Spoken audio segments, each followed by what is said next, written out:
துல்ஹஜ் மாதத்துக்கான தலைமுறை கடந்த 7ஆம் திகதி தென்பட்டதை அடுத்து இன்று அச்சு பெருநாளை கொண்டாட தீர்மானிக்கப்பட்டுள்ளதாக கொழும்பு பெரிய பள்ளிவாசல் அறிவித்துள்ளது. உலகளாவிய ரீதியாக இஸ்லாமியர்கள் கொண்டாடுகின்ற இரு பண்டிகைகளின் ஒன்றே புனித ஹஜ் பெருநாள். இறை தூதர்களில் ஒருவரான இப்ராஹிம் நபி அவர்களின் தியாகத்தை நினைவு கூறும் விதமாக இஸ்லாமிய நாட்காட்டியின் பிரகாரம் துல்ஹஜ் மாதத்தின் பிறை 10 அச்சு பெருநாள் கொண்டாடப்படுகிறது.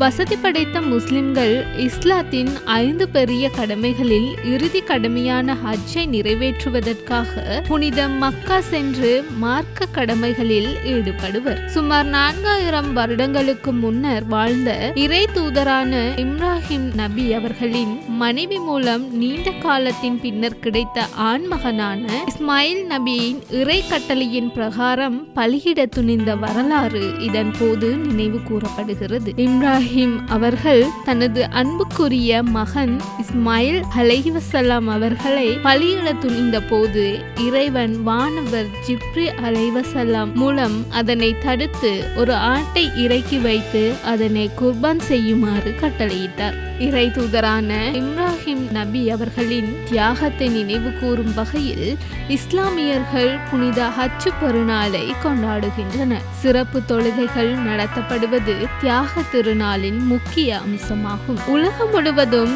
இஸ்லாமியர்கள் இந்த நாளில் புத்தாடை அணிந்து இந்த தொழுகைகளில் கலந்து கொள்கின்றனர். பெரும்பாலும் இந்த தொழுகை திடல் போன்ற திறந்த வெளிகளிலேயே நடத்தப்படுகின்றது. குர்பானி தியாக திருநாளின் ஒரு சிறப்பம்சம் ஆகும். இந்த நாளில் இஸ்லாமியர்கள் தங்கள் வீட்டில் ஆடு, மாடு, ஒட்டகம் போன்றவற்றை இறைவனின் பெயரால் குர்பானி செய்கின்றனர். பின்னர் அதன் இறைச்சியை 3 சம பங்குகளாக பிரித்து ஒரு பங்கை அண்டைய வீட்டார் மற்றும் நண்பர்களுக்கும் மற்றொரு பங்கை ஏழைகளுக்கும் கொடுத்துவிட்டு 3வது பங்கை தங்கள் தேவைகளுக்காக பயன்படுத்துகின்றனர். இவ்வாறு அர்ப்பணிக்கப்படும் விலங்கு ஊனமில்லாமல் குறைந்தபட்சம் ஒரு வயது பூர்த்தியானதாகவும் இருக்குமாறு பார்த்து கொள்ள வேண்டும்.